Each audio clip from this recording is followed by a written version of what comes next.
Ladies and gentlemen, please welcome the Roseville Wrecking Ball. The Roseville Wrecking Ball.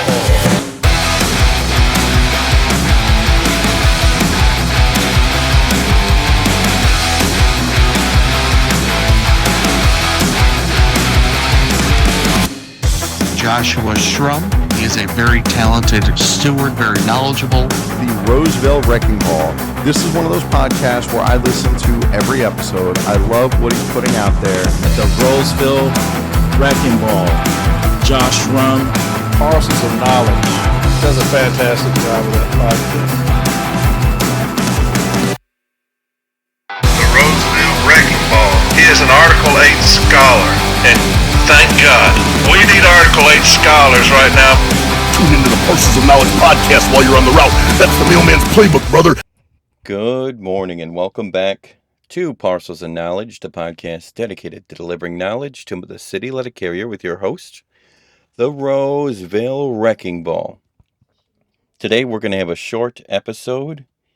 I just figured we'd do a reverse Uno on Mr. Greg Rowe. Now, you know I'm a fan of trying to file grievances for undelivered mail. And with that being said, I had found an undelivered mail grievance that Mr. Greg Rowe was the arbitration advocate. If you don't know Greg Rowe, he is the host of the Key Cases podcast. He's an arbitration advocate who reads arbitration sites on his podcast. The Key Cases, it's a good podcast. Originally, I thought he should elaborate a little bit more about the arbitrations that he talked about, but that was in the beginning. I think by now he had satisfied that need, and I think his podcast is very great. So if you're trying to check it out, or if you're trying to learn from arbitration decisions, go check that out. All right, so this case is about undelivered mail. This is something that was actually successful back in 2018 in New York, Syracuse, New York. And hopefully I don't accidentally put too much names out there, but I'm going to talk about the issue statement. Let's see. I actually don't see. Oh, here it is. Issue to be decided. All right, the parties displayed a slight disagreement over the appropriate wording of the issue to be decided by the arbitrator. Joint 2, page 2 states, did the service violate Article 3, 5, 8, 19 of the National Agreement by instructing carriers to return to the office before completion of their route to make the dispatch of value? Did the service do everything properly regarding curtailing and delaying mail to make the dispatch of value? If not, what is the appropriate remedy? The parties' DRT issue states, did management violate Article 3, 5, 8, and 19 of the National Agreement when they delayed mail and instructed all carriers to return to the office to make the dispatch of value? If so, what shall the remedy be? I find enough similarities between the two issue statements to render judgment as to any violation of the same cited contractual articles. So just to let you guys know, the arbitrator is... Let's see. Trying to read the arbitrator's name.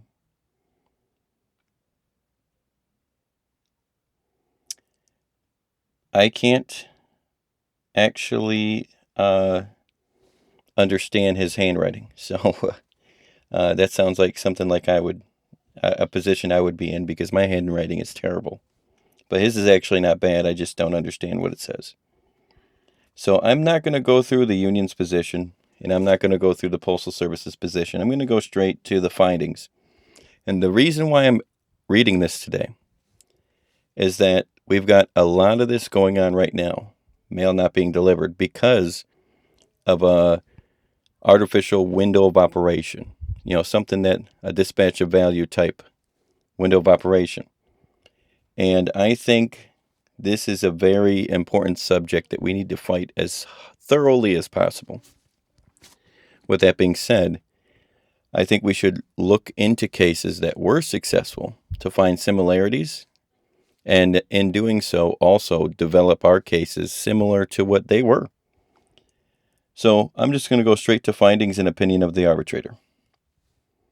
In matters of arbitral discretion, appearances play an important and often conclusive role in determining evidence from the argument, fact from assumptions, and may influence the ultimate outcome of matters. Various definitions related to appearance include the following: the look or outward aspect of a person or thing to become understood or obvious, that which is clear and apparent from the reading of the document. It is important to remember the relevance to such appearances, as the findings of this is complicated and voluminous matter proceeds.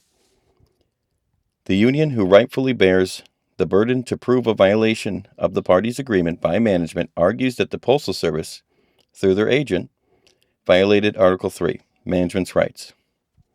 The union maintains that while management has the exclusive right to determine the methods and means by which operations are to be conducted, those rights are tempered by the observance and obedience to other provisions of the agreement and consistent with applicable laws and regulations.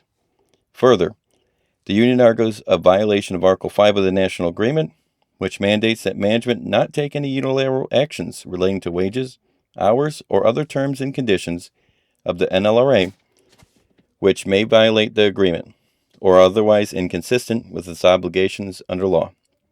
Further still, the union claims a violation of Article 8, hours of work, specifically Article 8.5.g, which relate to the overtime desired list and who may be required to work. Lastly, the union argues a violation of Article 19, a reference to those rules, regulations, and laws that provide guidance for the appropriate operation of the Postal Service. In this matter, the union relies upon the ELM 665.21, 665.17, relative to the obstruction of mail delivery, and 18 U.S. Code 1703, which relates to delaying mail. In a Herculean effort to simplify the vast complexities of this matter before me, both in paper, prose, and oral pleadings, I shall address each claimed violation and the findings I associate with it. I find a common thread that appears to weave itself into a tapestry within the pleadings, and offers of proof submitted by the union. First, as it relates to Article 3, there is overwhelming and appropriate precedent that supports management's right to manage operations of the Postal Service, and to make such determinations as they deem appropriate for the methods and means by which they do so. However, those rights are not absolute, and must be applied in alliance with other terms, conditions, and regulations and laws applicable to the Postal Service. The second alleged violation is of Article 5, which prohibits management from taking any actions related to wages, hours, and other working conditions which may violate the agreement or otherwise inconsistent with obligations to law. The other article of relevance to this tapestry is the allegation toward Article 19, specifically the ELM, and 18 U.S. Code 1703, and its relationship to delaying or detaining mail. The commonality of all three articles' allegations is related to the union's claim that management is delaying and or curtailing the delivery of mail, and doing so with the intent of avoiding the payment of penalty overtime. The ELM citations relied upon by the union are 665.21 and 665.17, and they prohibit anyone from obstructing or retarding the mail. The definition of delay is obvious, and to retard the mail would be to hinder, delay, or slow the progress of. 18 U.S. Code 1703 also cites the prohibition of a Postal Service officer or employee from detaining, delaying any letter. The union claims that letter carriers worked hours during the month of December 2017 that would otherwise be penalty overtime hours, which was consistent with the needs of a normal Christmas delivery period. However, once this December period ended, so did the continuum of hours needed to complete letter carriers' delivery of mail assigned to their routes. That station manager then began ordering letter carriers to return to the office by 6:15 p.m. to make dispatch. The union argues that these orders caused the willful delay of deliverable mail in the possession of the letter carriers who were instructed to return with such mail for delivery the next day. The station manager offered that there was a legitimate business reason for bringing letter carriers back to the office, that the dispatch of value mail which leaves the last truck at 6:35 p.m. each evening, is needed to begin the processing of such mail. The manager states further that there are operational needs that mandate such a return time, such as the weather conditions, safety concerns, and the lack of sufficient city carrier assistance, sick calls, annual leave, or the need to avoid using a carrier too often where the carrier is disallowed from working overtime on more than 4 of the employee's 5 scheduled days per week, placing a letter carrier in jeopardy of not being available on a Friday. However, in response to the union, she offers that she does not know all the rules, was not familiar with the PS Form 1571, although she did offer that while initially there were no such forms available, they did find some later. And when curtailed mail was reported to her, it may not have been reported, and thus she was not in compliance with the law in those instances. There can be no normal comparison to volumes of mail, and the methods for delivering such volumes during the month of December. From time everlasting, the parties have recognized the special needs associated with the Christmas period, and have set aside the normal rules for the usage of overtime during that period, as well as other needs associated only with the Christmas period. To make a comparison between the unlimited overtime opportunities appropriated during this period with any other period in the calendar would only serve to skewer such observations. The volumes are usually greater, although unfortunately with each passing year the volume diminishes. During this time, and the need to deliver all such Christmas-related mail timely is the mission of the Postal Service. However, once the December period ends, the responsibility and the lawful obligation to deliver all mail entrusted to it timely and efficiently remains. The overwhelming appearance before me that such an obligation was not fulfilled efficiently, and with this responsibility in mind, cannot be denied. There is unrefuted testimony offered at the hearing that letter carriers beginning immediately after the Christmas period ended were ordered to return to the post office from their assigned routes before they had completed their delivery of mail for the day, and the reason for such instruction was due to the dispatch of value. This was stated by the union witnesses and corroborated by management's witnesses, Ms. Royston. This was also confirmed by evidence submitted in the moving papers. As stated earlier, in an attempt to simplify the small mountain of documentation before me, I submit that this is the beginning of a diverging position between the parties. As the service relies upon Article 3, management's rights to determine the means and methods of delivering the mail, while the union relies upon the ELM and federal statute cited above that disallows anyone from delaying the mail. What clearly creates the appearance of impropriety in this matter, to me, is the importance the service places upon the DOV. Mail being picked up by letter carriers for delivery to the last dispatch truck from the station to the plant for processing at 6:35 p.m., yet allows mail that has already been processed, delivered to the station, and brought to the street for delivery by the letter carrier to be returned to the station undelivered for that day, only to be brought back out to the route the next day or possibly later. There was also unrefuted testimony that letter carriers were brought in to deliver mail on Sunday that was returned to the office undelivered on Saturday. It was not offered why mail already on the street for delivery by the letter carrier would be returned to the office so that mail not yet processed could be returned to the same office for a specific time. While I am in agreement that management retains the right to determine the means to deliver the mail, it simply cannot delay deliverable mail already processed on the street and expected by customers for delivery so that they may pick up an undeterminable amount of unprocessed mail. The appearance this method provides clearly fails to subscribe to management's other such obligation to provide efficient mail service to all its customers, not to one at the cost of the other.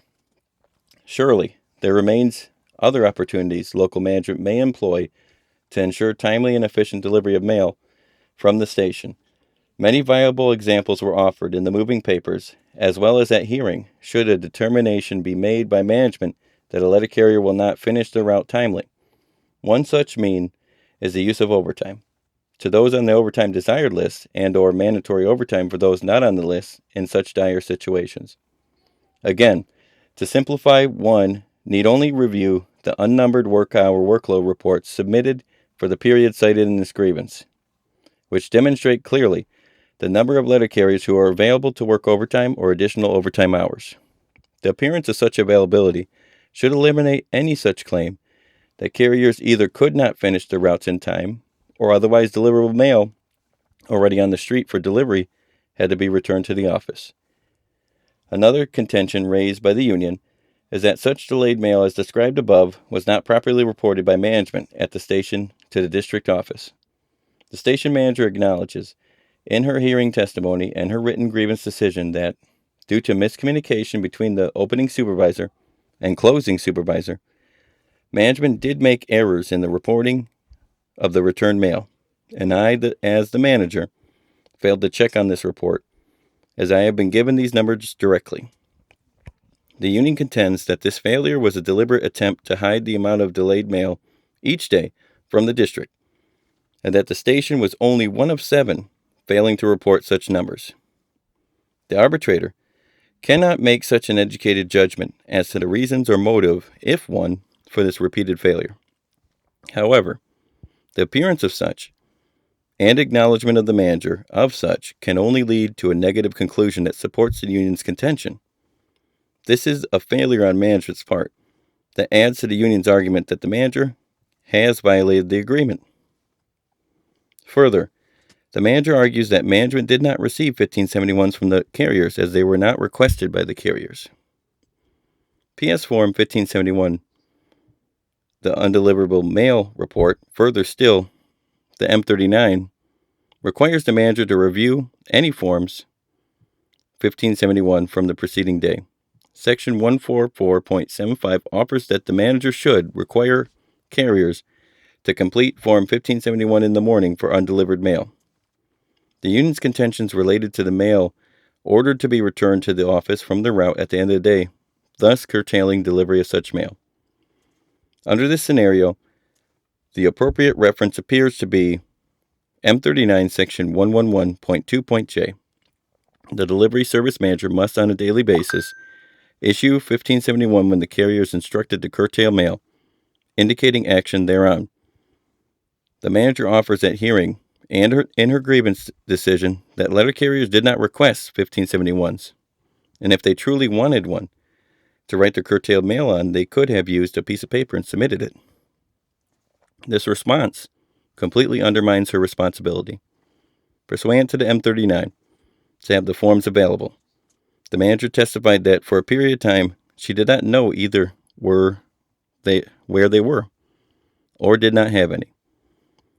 To issue such form to the letter carrier, who was instructed to return deliverable mail from the street that now becomes curtailed mail, to review this form the following morning and provide this information through her appropriate chain of command. In these obligations, management clearly violated the agreement through Article 19, the M39. Further, her decision to return letter carriers to the station on those occasions with deliverable mail no later than 6:15 p.m. rather than deliver such mail employing overtime or other means available to her and appearing to demonstrate a preference for non-processed mail before such deliverable mail is an error in good judgment, and she is obligated to employ pursuant to Article 3. Further, employing such management practice without apparently or appropriately reporting it to her supervisors, singular from all other stations in this operation, creates a very strong appearance and conclusion that her actions were arbitrary and in violation of Article 5.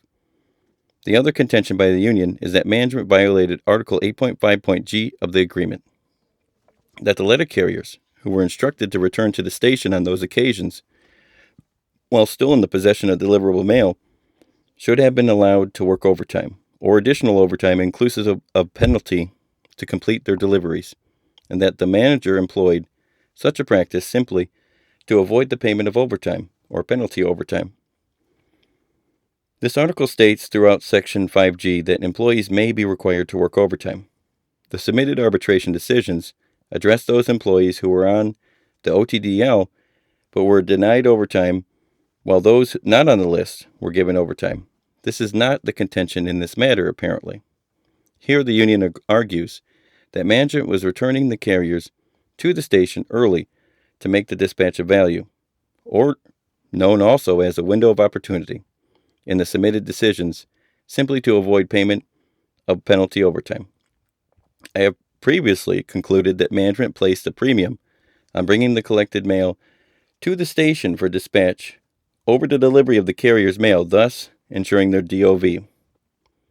Thus, the question appears to be whether management deliberately combined meeting their DOV and avoiding penalty overtime at the same time.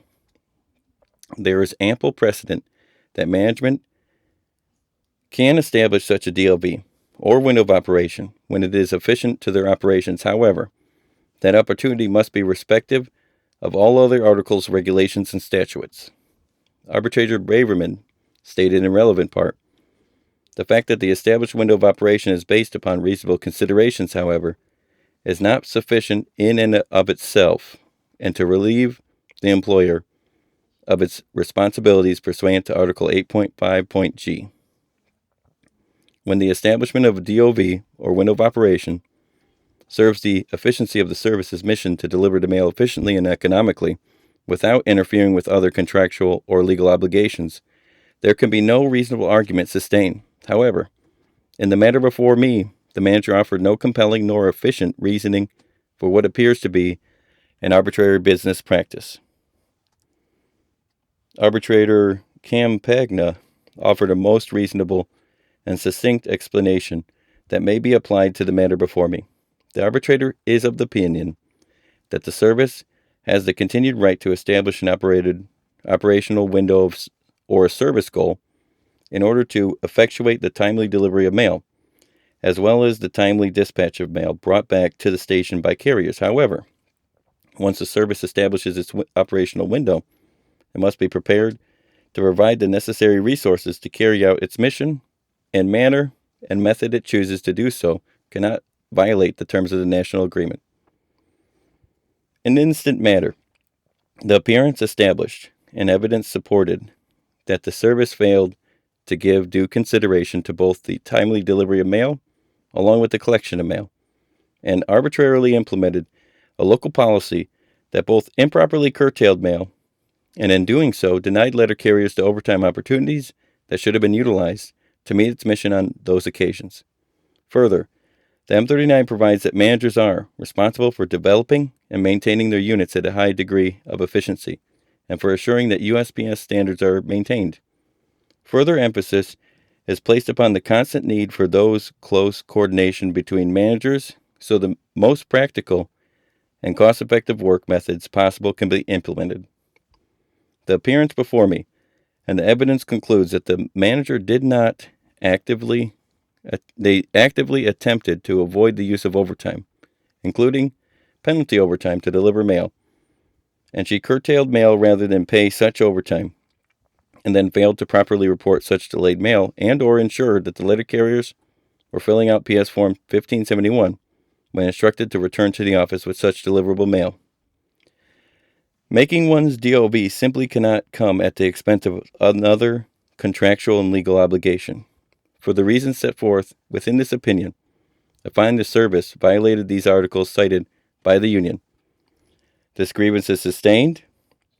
The service shall cease and desist from purposeful avoidance of appropriate utilization of overtime opportunities, including penalty overtime, in the future without good cause demonstrated. That all letter carriers be provided with PS Form 1571 when appropriate, and that management appropriately maintain such, and notify the appropriate chain of command of such delayed curtailed mail, and shall, upon request by the carrier or the union, provide such information timely. That the responsible parties meet within 30 days of receipt of this decision to discuss and implement a reasonable payment of overtime hours to those employees who meet the requirements of Article 8.5.g of the agreement are cited in this grievance and can evidence their direct relationship to this grievance and its related issues.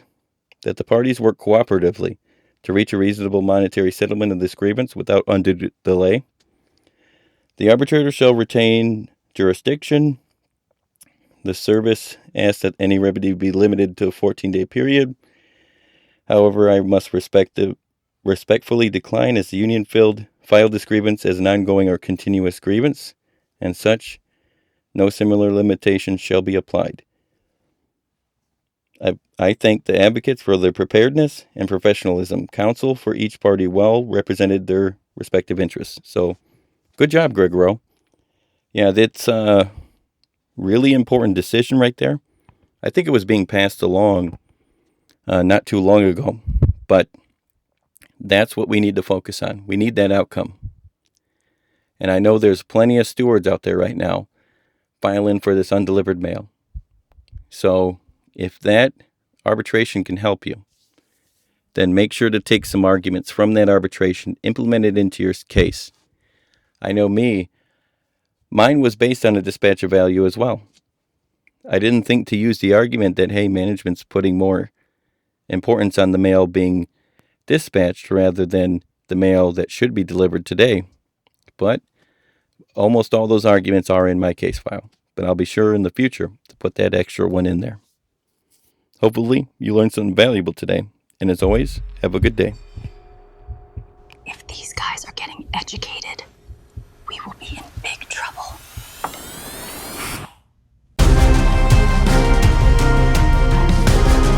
Management's been weighing you down like a bag of wet catalogs, but you don't gotta take it. You strap on the elbow of education, dig it? Ladies and gentlemen, please welcome the Roseville Wrecking Ball. The Roseville Wrecking Ball. The Roseville Wrecking Ball is an Article 8 scholar, and thank God, we need Article 8 scholars right now. The grievous genius and the Roseville Wrecking Ball doing amazing work. Tune into the Parcels of Knowledge podcast while you're on the route. That's the Mailman's Playbook, brother.